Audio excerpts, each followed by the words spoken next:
You made it to another episode of the We Did That Shit podcast, hosted by Maya and Babi. Join them as they share experiences and opinions about who did some shit, what they learned from shit, and how they got through some shit. Cousins by chance, friends by choice. These two passion driven personalities create addictive conversation.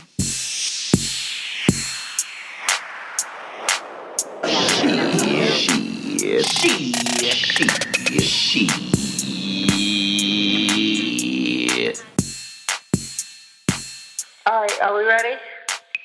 Yes. Maya? Okay. I'm here. In five. Okay. In 5, 4, 3, 2. Hey, Maya. Hey. What's happening? Nothing much and everything. That is perfect. Nothing much and everything. Yeah. It's strange how you can feel that way, but it's the truth. It's like, I used to hear people say that when I was younger, and you hear things and it's just like, What whatever. does that mean? Right. But when you start experiencing that, because I feel like it's a lot, like I feel like I'm going through a lot, but it's really nothing that I can like pinpoint and say, oh, it's because I don't have this, or it's because this.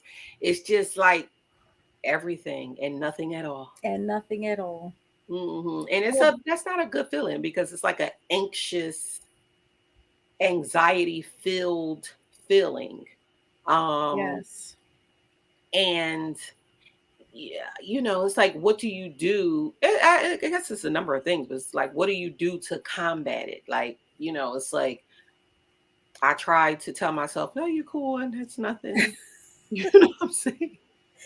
No, I really am with you right there, because anxiety is, I've never had so much anxiety in my life. And now I'm learning that anxiety is just not a feeling of heightened anxiousness. You can have anxiety and be like perfectly calm like this. Yeah. But your mind is racing and like, oh, what are you going to do? That still has to be dealt with, this and that. So I am learning to, and I do the same thing. Like, I try to talk myself down. Like, what you tripping about? Like, this will be handled. It'll probably be over around Thursday. So don't worry about it. You know what I mean? Right. So you do try to talk yourself down, like, but I did notice that certain things, when they cause me to be anxious, I don't really feel it at the time because I don't feel hype. And I just kind of always associated anxiety with a hype feeling. However, once the situation is resolved, I'm exhausted. Yeah. And that's how I know I was anxious. Because when you're anxious, you really wear yourself out internally. Right. And then when it's over, you're like, your body is like, whew, that's over. That's when the relief comes, and you're like exhausted. You're tired, like you just ran a marathon. And good and god darn well, I'm not running no marathon. Like, I'm allergic to exercise. But you know what I mean? So I've experienced more anxiety lately than I ever have in my life. Yeah. And I don't want to be anxious about it. It's like stuff that I really, it's like, all right. Right. To me, I'm like, what is going on? Right. Like, where is this, what they say, the root? It's like, you need to get to the root of the problem. It really is true. You need to get to the root of the problem. Like, I pretty much know what the root of my anxiety is. I mean, I know what's kind of going on, so to speak. But I got a new therapist, or who I think is going to be a new therapist. Therapists should be like, you should do interviewing processes with your therapist, right? Yes, like, you should. See if you are going to match with this person or whatever. So I found somebody new. It was recommended to somebody, and I found somebody new. And I like her. In the one session that I've had with her thus far, I got more from her in that one session than I did from that last girl that I was with over months. And that's not to say nothing was bad about the girl, because I think that she was she's a decent therapist for somebody else. You know what I'm saying? I do. I think that she's good for somebody else. Like, she's not for me, you know. Clearly, if you got more in one session, then you were with that girl for like 8 months, right? Yeah, not that long. But even if I was with her for 8 sessions, I got more from the one girl than I did with you. And so that's saying a lot. You know what I'm saying? And she was talking to me. It was like in the first 5 minutes, she was like, "Yeah, you're riddled with anxiety." And I was like, "You think so?" And she was like, "You don't think so?" And I was like, um, so the more we talked, she was like, "Now do you think so?" Like, look, I ain't trying to diagnose you or nothing, but you know, like, the writing's on the wall, sweetie. And you know, a lot of the things that she said was true. And so what we're going to be exploring is how to walk yourself back from it. You know what I mean? Okay. And that's what I can't wait for, because I ain't at that point yet. So that's why I feel like everything is wrong and nothing at all.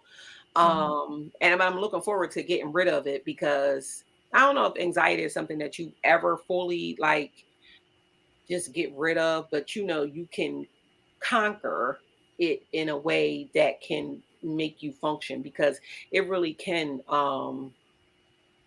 weigh you down and take you up out of here, just like stress, just like anything else. Yes. So but I mean, other than that big can of something, what else is going on, you know? Well, I really don't know what is at the root. And I don't want to even call it anxiety, because I think I have I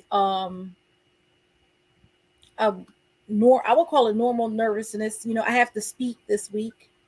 And whenever I have a speaking engagement that you won't be here for, I want to know how many times throughout this podcast a lot that she's going to say that, because I'm sure she's going to say it a lot times. Like, I want to be clear that I have a speaking engagement and Maya is not going to be there.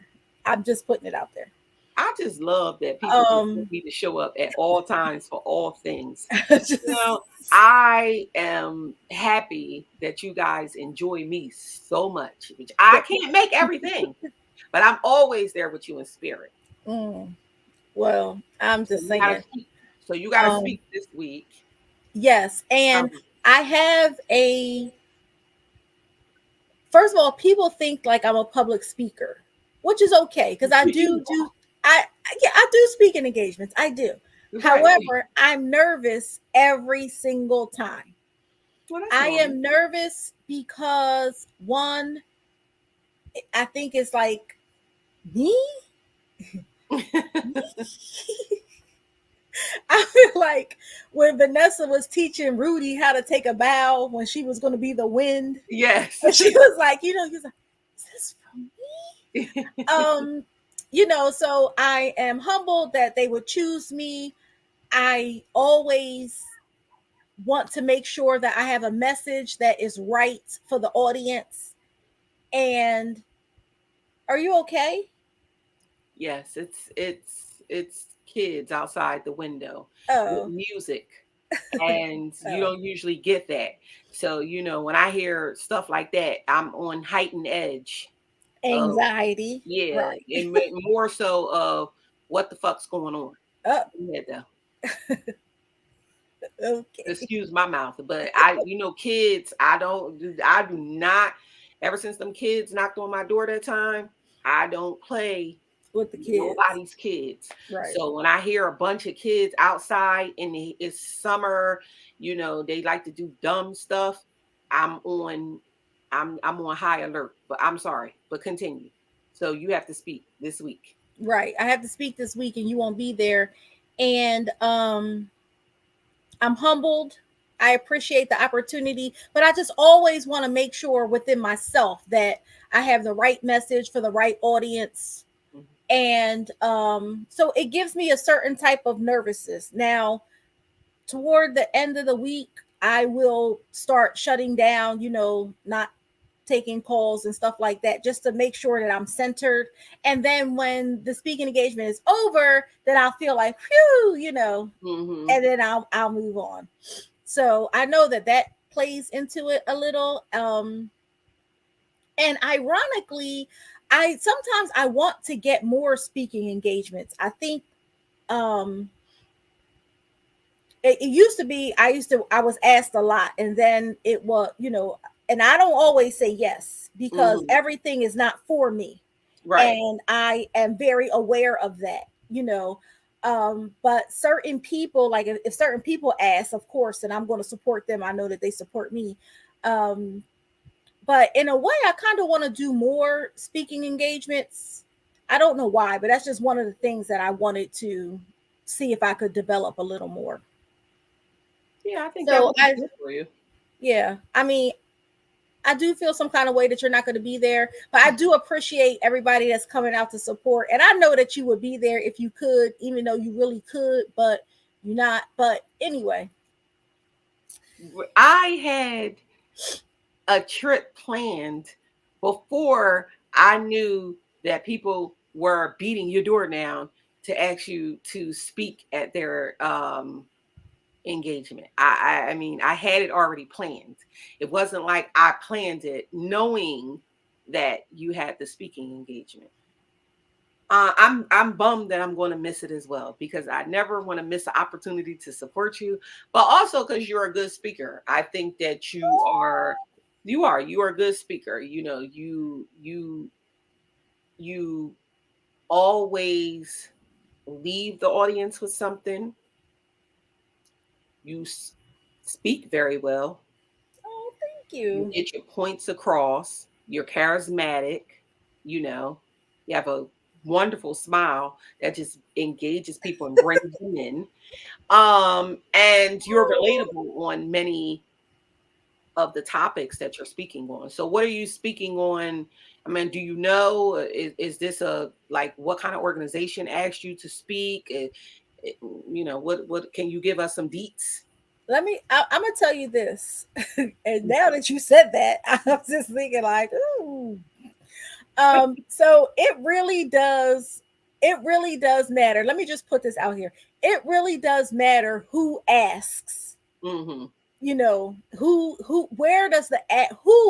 does the ask come from? Mm-hmm. Because I did a favor for another organization because of the ask. Because of who asked me. I'm like, oh my gosh, absolutely. They weren't there. They knew it was going to be happening, but they knew that I could do it and that they needed me. And I said, well, why didn't you tell me you weren't going to be there? They said, because you wouldn't have went. Right. So in this instance, it was again like the person who asked. The person who asked is very supportive of the podcast, number one. Oh. And I mean, like, I love him to death, even before the podcast. Like, I love him to death. And I was like, he asked, and I was like, absolutely. And I think he was taken aback, like, whoa, Mm-hmm. So I do know the organization is called Viola's Place. Okay. And it is a faith-based organization. They help women, and there's also a program for young boys, where they have a master level social worker come in and work with the boys on the weekends, and a male, try to plan things. The conference, it's a women's conference. It is okay. I'm sorry, something about a heel. Something about a heel, but it's like how to not go back to your former situations. Okay. How to move forward in your life. Like when God has delivered you from something, how to not go back. And that is a difficult thing. Mm-hmm. That is a difficult thing. And it's the Lord is so funny, because things are happening to me now that I'm like, is this what you want me to talk about? Is that what you want me to talk about? Because I've been honing a lot on forgiveness lately. I don't even know why. Because I'm very forgiving. But one of the things with forgiveness is giving up the thoughts that the past could have been any different. You know, so you get to a place where you forgive, and then you learn some new information. And maybe the past could have been different. Right. You know what I mean? And then like, wait a minute, am I still mad? And 9 times out of 10, yes, you are still. You are right. Still mad, and you have to acknowledge the fact that yes, you are still mad. That will help you in your forgiveness. And I am one to talk about giving someone pointers on how to forgive, because I'm not the most forgiving person. I think in my older age, I'm more forgiving. You know, like it's like a forgive but don't forget. And my don't forget is more of a I'm going to remind you at all times. This is why, you know what I mean? Like, I'm going to remind you. No, it's because of this, you know. So I think that I'm more forgiving though. Like than I was. I'm not forgiving, but I'm more forgiving, I think, than I used to be, if that makes sense. If you say so. In my mind. Right. If you say so. I think that you are more understanding that people are not perfect and may not think the same way as you. And you can excuse things because you don't have to be bothered. I don't know if I would call that forgiveness, but even that is more than more than before. Yes, I definitely used to feel like, what? Exactly. Exactly. No matter who you are. No matter who you are. Yes. Like, yes. What? Yes. Cross me? That'd be the end of you. I never think about you again in life. Exactly. Yeah. So, you know, age has a way of changing some things around. I don't think necessarily age has in numbers, but experience. I'll say that.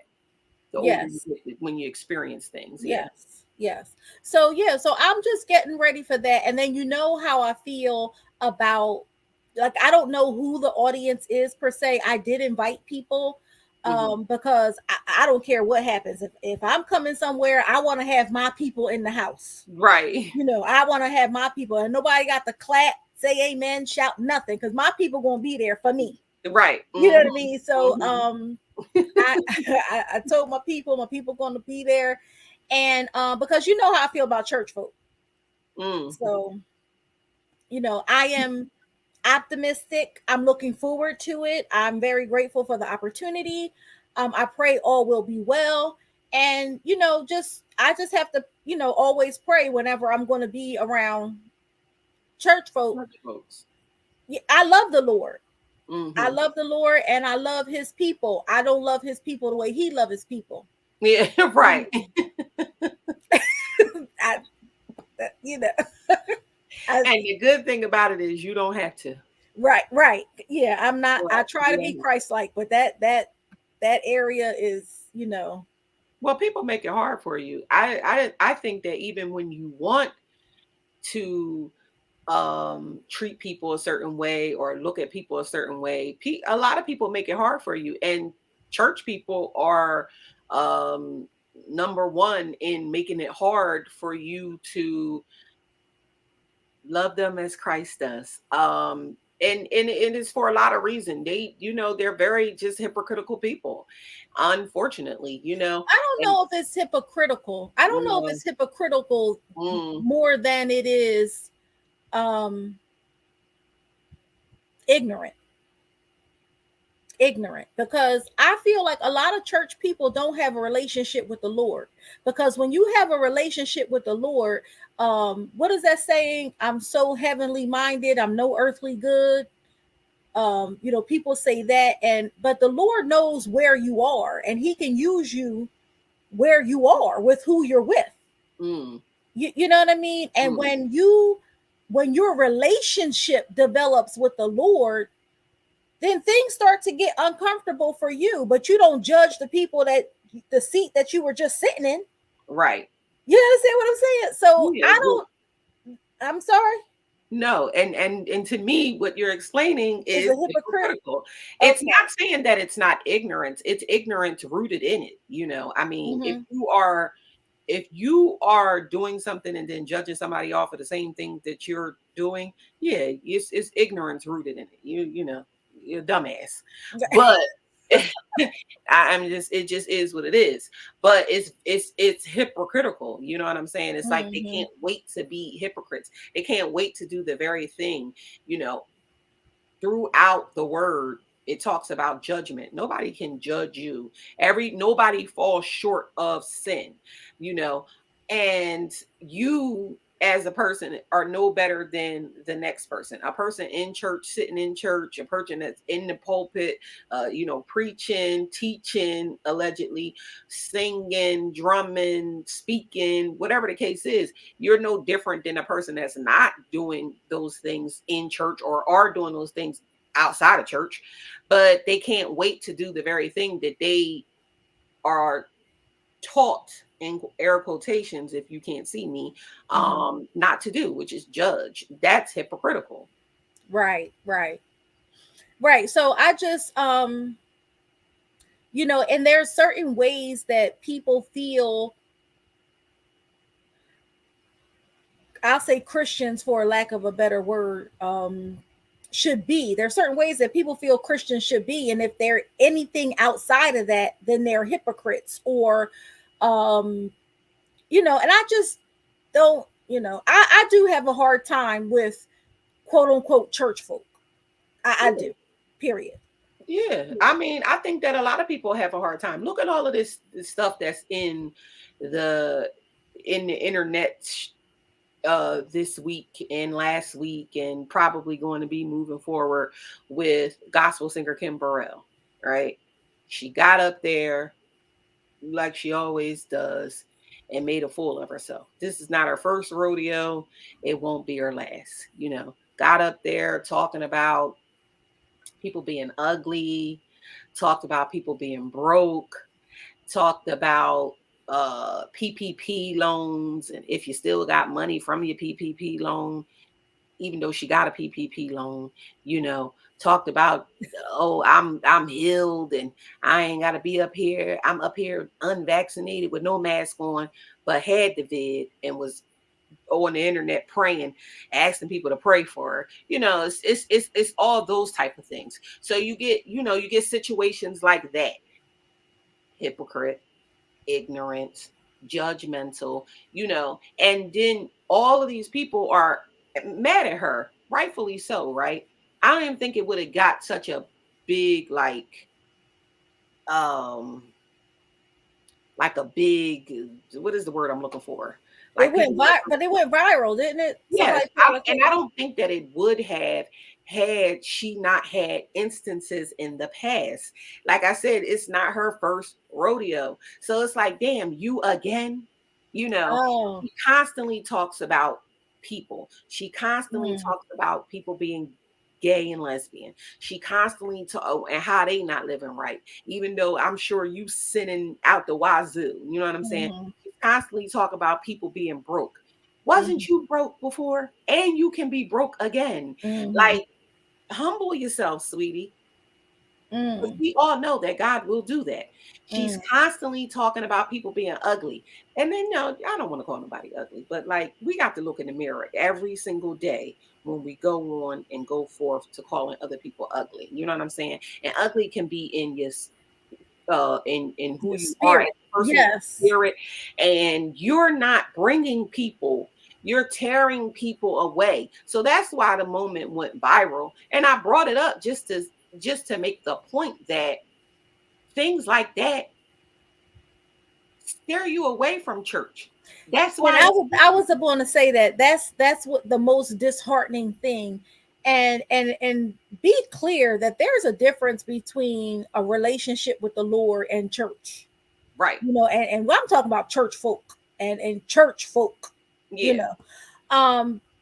We don't want to be all about it's church, like the building. No, it's the folks in it. It's the people, right? So that's really disheartening, because I know a lot of times the first thing out of people's mouth is, that's why I don't go to church. Mm-hmm. That's why I don't, so it gives the perception that it is blocking or stunting relationships with the Lord, which is unfortunate.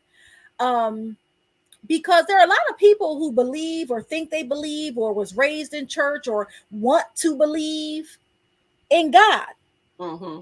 And they just don't know how to maneuver daily life, what they see, because faith is about what you don't see.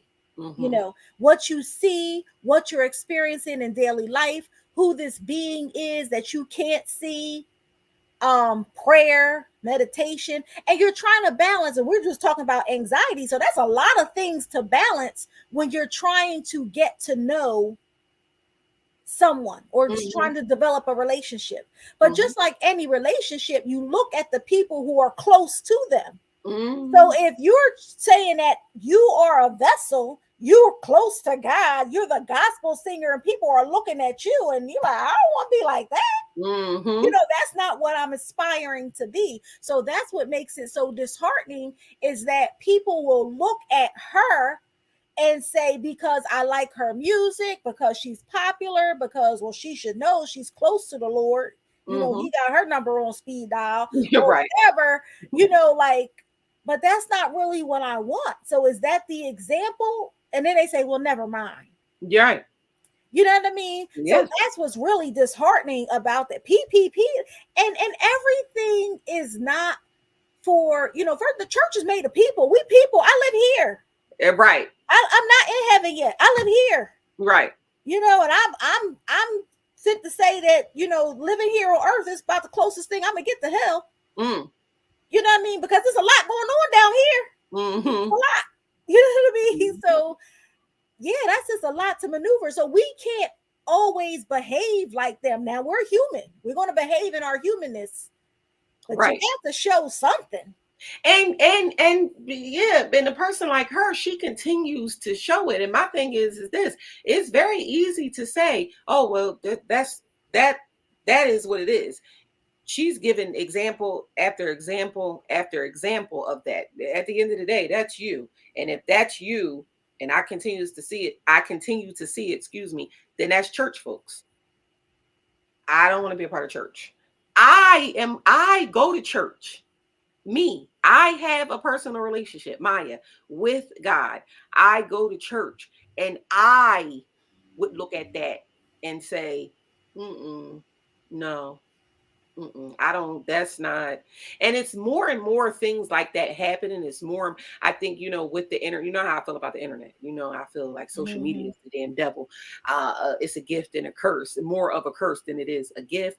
And you just have more people exposing themselves. And it's very unfortunate, because in the times that we are now, these are the times now, for me, I can only speak for myself, that I need to be more near, you know what I'm saying? Because of all of the things that's going on, because of the things that are going on in my life, because of anxiety, because of grief, because of, just life, that I need to be more close. And then you have more things that are just pushing people away when they're not strong rooted in their faith. Church people, you be going to church, you be trying to be nice, you try to be like a good Christian person that you are, and then they continue, and then they do stuff that bring you out, and you're like, damn, I ain't even want to be like that in church. You listen. First of all, it's all in the book. Let's be clear. It's all in the book. We can go to John or we can go to Judges. It's all in the book. You know what I mean? Now, some people had to get got. Right. Some people had to get got. You know what I mean? Like, these are people, you already made it. Sorry. You know what I mean? Right. However, I think that also, like, it's not just the social media, but the TV. And I always said this, we can't, just like they had American Idol. American Idol was very popular. It was a hit, made a lot of money. So what did they do? Sunday Best. And then the church folk all watching Sunday Best, like, oh, we finally got something. No, we already had stuff. And she You was on know, there, speaking of her goofiness, she was on there tearing people down. This one contestant had to stop in the middle of his singing. He like stopped himself and he went off on her. And then she tried to, like basically, you know how if I say to you, yes, like, if I say to you, like, I bring you up on your stuff, and then automatically you got something to say about me when you wasn't saying it before, right? I right. bring you up on something, then of course you gotta dig back harder. And my thing is like she's talking while this man is singing. This man Mm-hmm. is singing. Now he wasn't the best singer. Mm-hmm. And you could feel like he's not the best singer, but it's a way to Be say everything, respectful. So she's laughing, kiki, caca, cackling with Donnie McClurkin. And then the guy stopped. He just stopped himself and he was like, I think that this is very rude. Like, I don't appreciate this. You're not showing me any grace, or like I've spent all my money to come up here to perform. Right. And she was like, well, I mean, you can't sing. Just started like going off on him instead of recognizing what it is that he's saying to her. Like, I'm telling you how something is affecting me.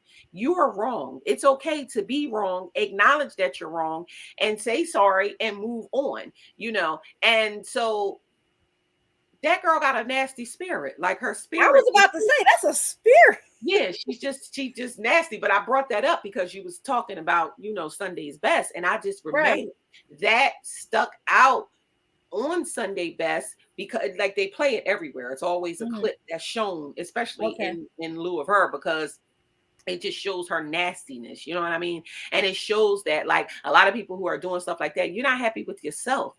You're talking about somebody else being ugly when you're ugly. You're talking about somebody else being fat and you fat. You're talking about somebody, and no shade to fat people, because my fat ass is fat right now. But you know what I'm saying? You're projecting onto other people. And it's just disgusting to see. And she ain't the first, the last, or that's going to do it. Right. And but my thing is this: with Sunday Best, why are you imitating the world? First of all, there's no competition in the kingdom.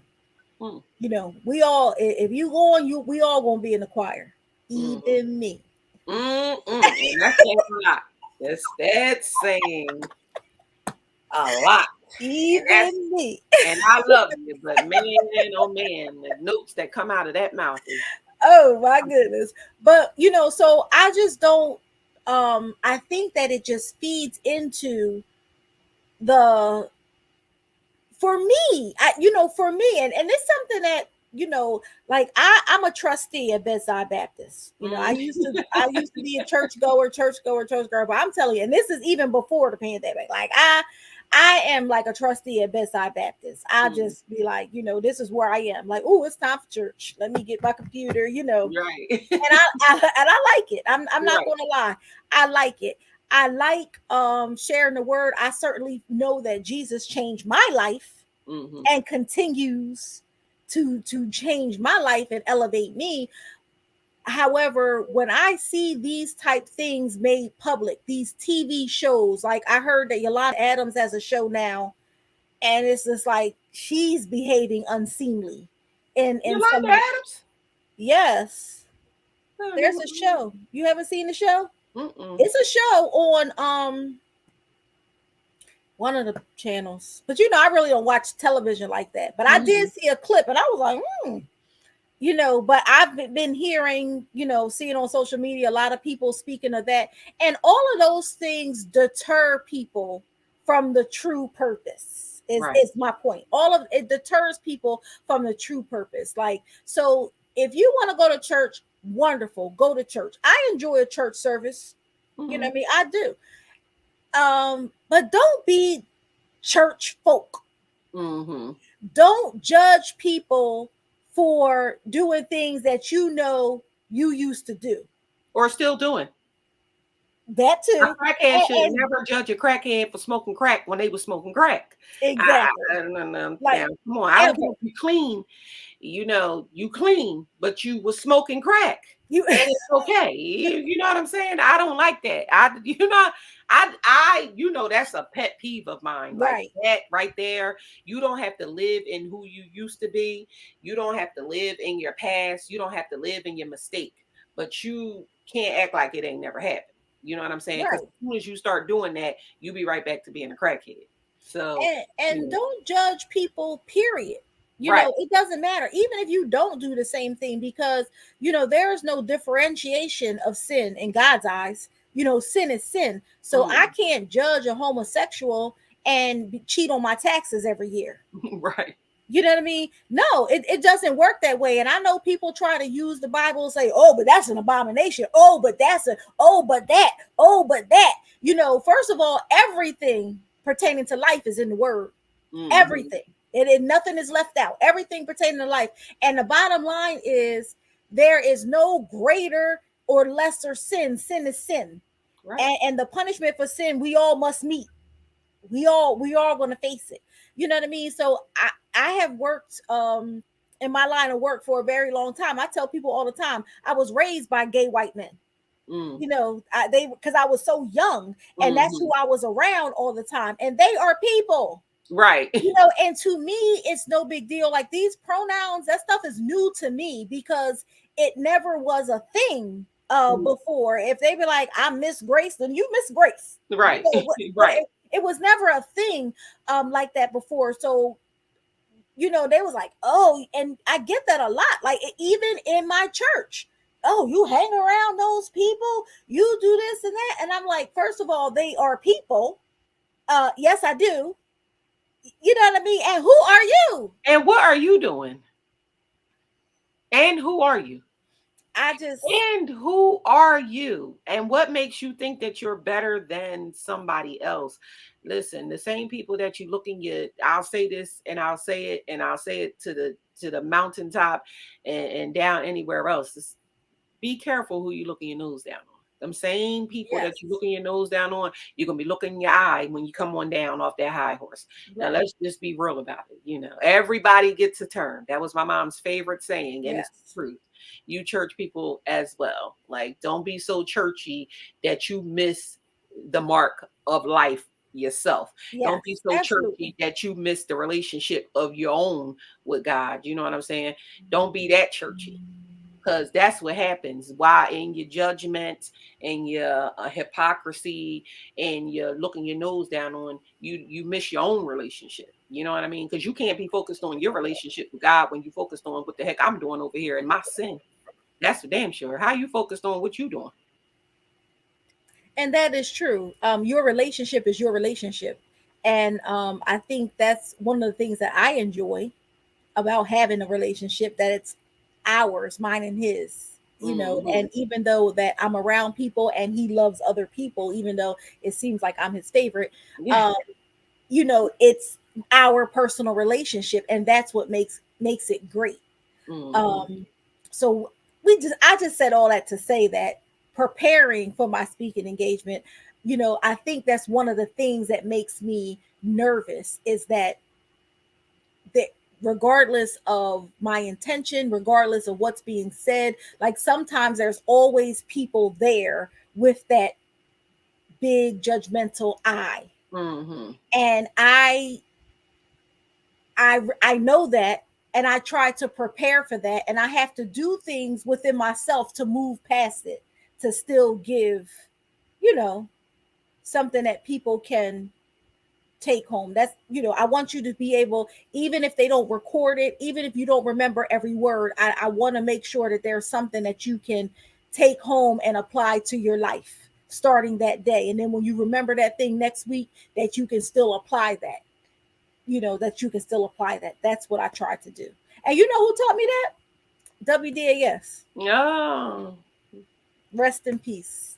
My WDAS God. Was a prime example of being a true person in the church. Yes. Not a church person. Yes. A person in the church. You know, you are a person first who happens to be in the church. You know what I mean? Yes. That doesn't mean that the church is of you, because, you know, like, let's be real, church is that thing, right? People change churches, they change pastors, they change buildings, they change, you know, a lot of things change within church. But you know, your personal relationship remains the same. WDAS was a prime example of that. I really liked WDAS, and when he Me turned too. on WDAS, I was like, but you know what? They gave me a lesson. He gave me a lesson in my own self, in the way that I look at church people, right? So we grew up going to church, all of those things. And you do look at church people like, oh, you doing all that? You went to church and, you know, blah, blah, blah, blah, blah. You shouldn't be Right. doing all that. You shouldn't be doing this. You shouldn't be doing that, right? Because he was a pastor. Wasn't he like a bishop? Something, yes. He was something. And I'm, you know, he giving me a ride. He turned on WDAS and started singing the oldies. And I was thinking to myself, now I know Bibby told me that he was a pastor. You know, I'm thinking we're gonna be up in there listening to John P. Key, which I was Right. doing. You know what I'm saying? I listen to John in my own car. So I was like, all right, cool. But when he turned on and the stylistics began to play, and then he began He to was jamming, right? like, he said, you know this? I said, yeah, I know it. He was like, this, I'm telling you, this is my song. Boy, Yeah. you know, and saying oldie after oldie. And I'm just thinking, like, well, what kind of pastor is he? Yeah. But I had to get out of my own self, like, no, he likes music. Yes. And he was a people's pastor. He's a fan of music. Of the people. Right. Right. He listening to what he want to listen to. That ain't got nothing to do just because he's singing Let the Sideshow Begin. You know, okay. He can sing John P. as well, you know. Right. And later on, he gonna go do a message. And then when he get home, he might turn on the radio and be listening to the dramatics. I mean, it is what it is. But yeah, that one, yeah, rest in peace to him, because he really gave me a good lesson that day. Yes, he would always call me by my first and last name. He said, you know what you gotta do, Billy Stokes. Like, you gotta do, blah. And he really was a people's pastor. Yes. So and that's what I mean. And I'm not saying that nobody is perfect. Right. You know, no one is perfect, but when you said things, he just really brought out the practicality. And then he would say, but God can change anything. But the Lord can do this. You know, we know what it is and we see it. Like, this is our humanness. You know what I mean? And he just met people, very, very practical guy. Yes, I miss him. Yeah. I miss him. And I'm glad that I was able to be a part for the period that I was able to be a part. And when he taught me about speaking, because when I got my first speaking engagement, I was like, oh, they asked me to speak. He was like, oh, you know. Come on now, Bibby Stokes. You know. You're a speaker, girl. You a preacher. You could do it. And I was like, okay. Yeah, you are. All you gotta do is so long. I don't know why. It's not like I don't know why why you would get nervous, because of course you would get nervous. I mean, Beyonce is a great performer, and I'm sure she gets nervous before she goes up on the stage. Right. But, I mean, it's like, it is what it is. You are, this is your thing. Like, you were speaking for so long, even outside of like the church. Right. Where, like, speaking engagements. I remember when you used to be one of my speakers. Remember that? Remember that when you was my boss? I wasn't your boss. You was my boss. I wasn't your boss, but yes, I do remember that you used to go out and speak, and yes, it was wonderful. So yes. We used to compete on who could bring back the most money. To me, that's, look, are you really speaking? Like, who got the most money? Right. Yeah. Bring back them dollars. Yes, good old days. But yeah, so I feel like I say it all the time. If you love the Lord, let it show in your life, and you have to love other people. I personally feel like I cannot pray for forgiveness, ask the Lord to forgive me for my sins and have mercy on me, and continue to offer his grace, and then not do that for other people. Right. If there are things that you don't like, then you don't have to be associated with those things, but it doesn't benefit you any to talk about the people, to run them into the ground, to try to make them feel terrible and all that other kind of stuff. And I just don't, I can't appreciate those things about church folk. Right. I can't. Point blank, period. The end. The end. Did we intend to talk about church folk? Because we sure. I mean, Well, I mean, that's just how the conversation goes sometimes. Yes. It is what it is. And if they weren't such people the way that they can be, then it wouldn't have to be a whole lot of conversation on it, But Yes. I think with all of that viralness that went on, and it had to do specifically with quote unquote a church person, at a church, being there to sing, yet you felt this need to tell people they was broke and ugly. Yeah, I mean, the conversation just goes into church folks. First of all, I go to church, like, and let me just say something about that, because that gets on my nerves. It gets on my nerves, and that's another first. First of all, if the Lord uses your voice, for the people who sing, I what irks me? Don't be talking about they want me to sing. Oh my gosh, people always calling me. You sing. You right. sing, like that's what you do. Right. Get up there and sing, and get up there and sing. We don't need a sermonette. We don't need an introduction. I mean, shout out to Sister Yancey. Every time we somewhere, they be like, "Oh, Sister Yancey, you just bless us with a song." Sister Yancey, get up there and get on the mic and bye. Yeah. You don't say praise the Lord. How you doing? Thank you for having me, giving me the honor to God. None of that. She just starts belting it out. Right. You know what I mean? And then she goes right back to her seat. I mean, every single time. I love it.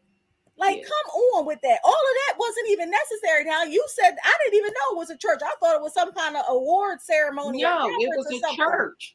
It was an actual church.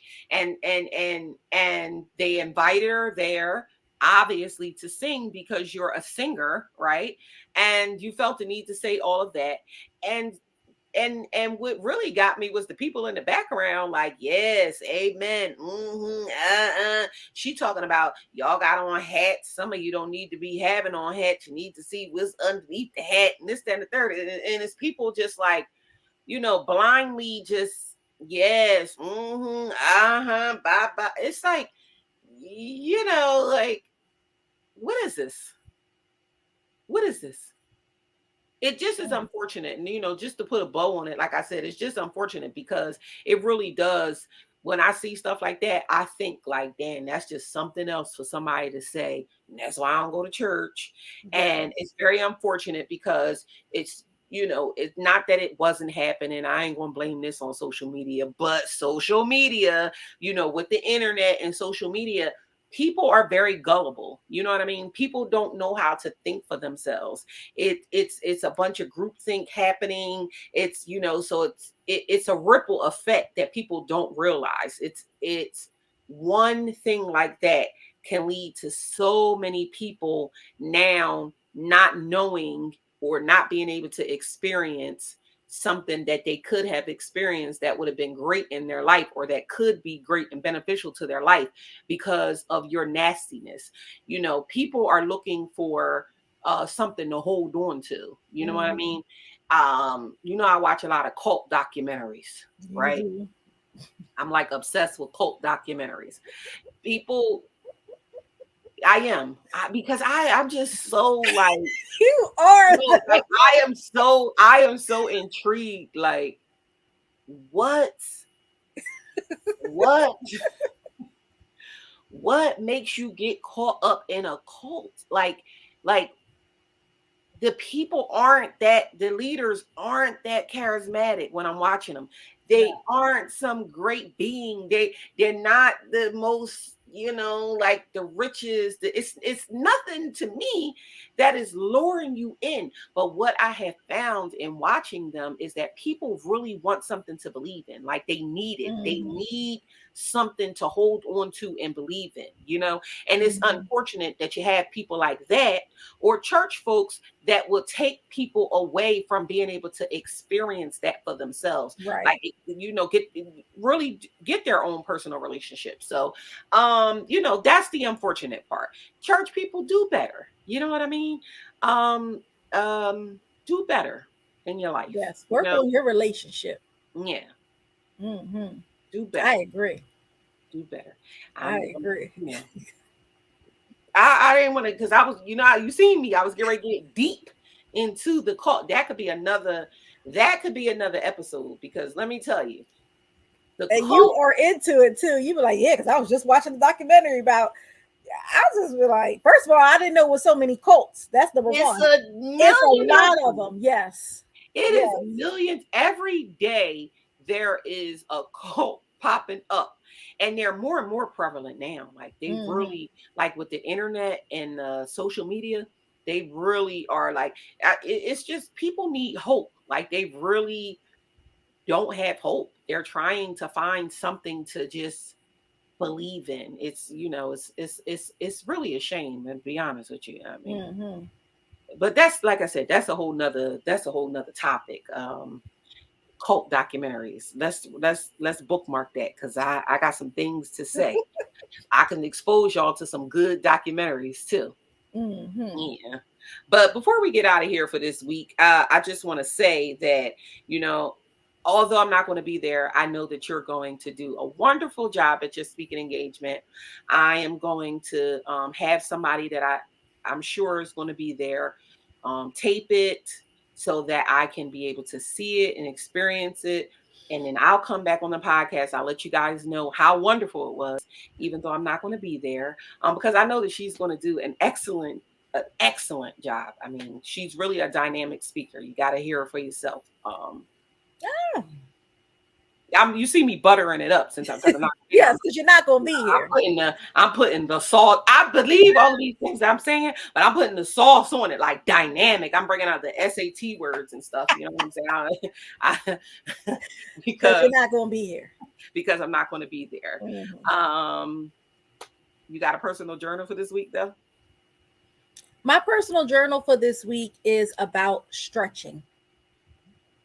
And I'm not talking about the exercise, even though that is good, because we all know I'm allergic to exercise. But I'm talking about stretching in your life. And I don't care. I am learning a lot in these extra months that I've been living, because I'm 25 with experience.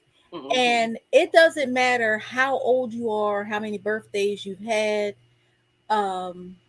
There is reward in the stretch.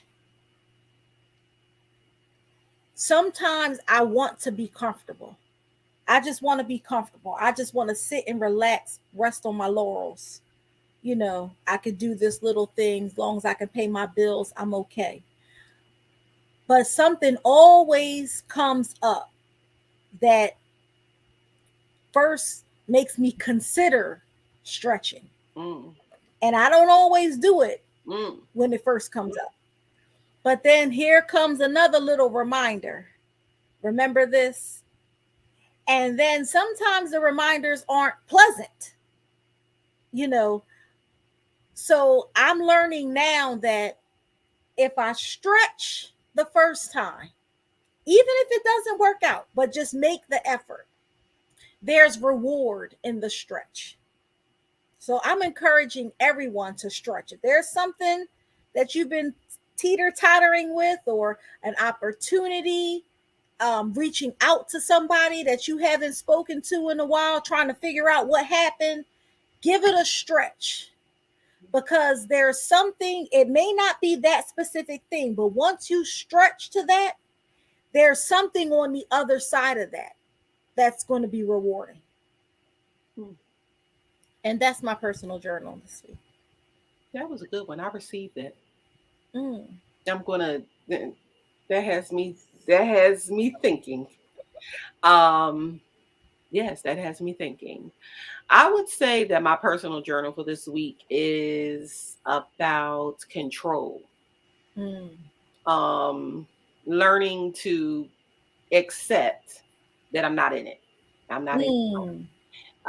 And that is would you talk about stretch? That is That's a stretch. that's a stretch. That is Stretch Armstrong. That is stretch from here to Timbuktu. That is Yes. stretch on all the continents of Yes. that we have. That is a reach for me. Yes. But you know, I again, I don't know how many times it's going to be put in front of me. You are not in control. Like, what else has to happen? You're not in control. Hello, Right. no control. You don't have it. You know. Um, so listening to that and learning to accept that. I think that's a big thing for me. It's something that you'll probably hear me talk about time and time again. It's something that I'm going to continuously be working on. It's not something that if we do personal journals next week, I'm gonna be like, yeah, girl, I conquered it. No, it's a ongoing thing, but it has been in the forefront of my mind here lately, that I am not in control. And so, it's working on accepting it. That's what I want my personal journal to be for this week. That's excellent. Mm. That is excellent. That's wow. Mm.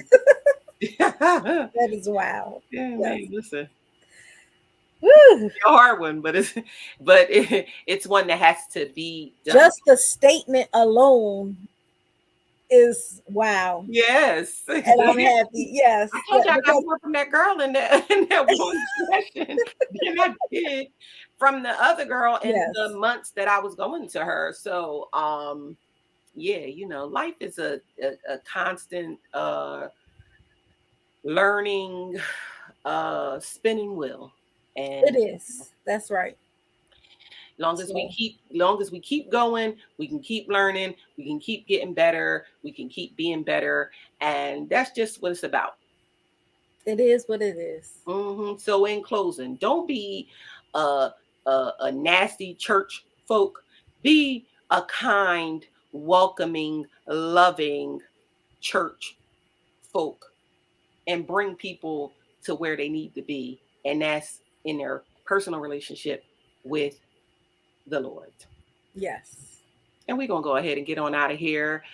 With that being said, don't forget, y'all, we drop a new episode each and every Monday. You can listen to us anywhere that you can listen to a podcast. Don't forget to follow us on social media and engage with us. Don't just follow us, engage with us. Yes, please. Because if you know that show that Yolanda Adams is on, let's talk about it. It's a show. Okay. We're going to find out what it is. Also, if you got topics that you want us to be talking about, if you know, little stuff that you want us to dive into, let us know on social media. You can follow us on Facebook, Instagram, and Twitter at We Did That Shit. Also, subscribe to our YouTube. Yes. We Did That Shit podcast. Click the notification bell so that y'all can get notifications every time we drop a new episode. Follow me on my personal Twitter. It's my13. That's MYMY13. And I'm at Babi Amina. That's BIBBIAMINA. Yep. And with that, we'll see y'all next week. Remember, be great this week. Do that shit. I love you, Maya. I love you too. Even though you won't be there. I still love you. Me too.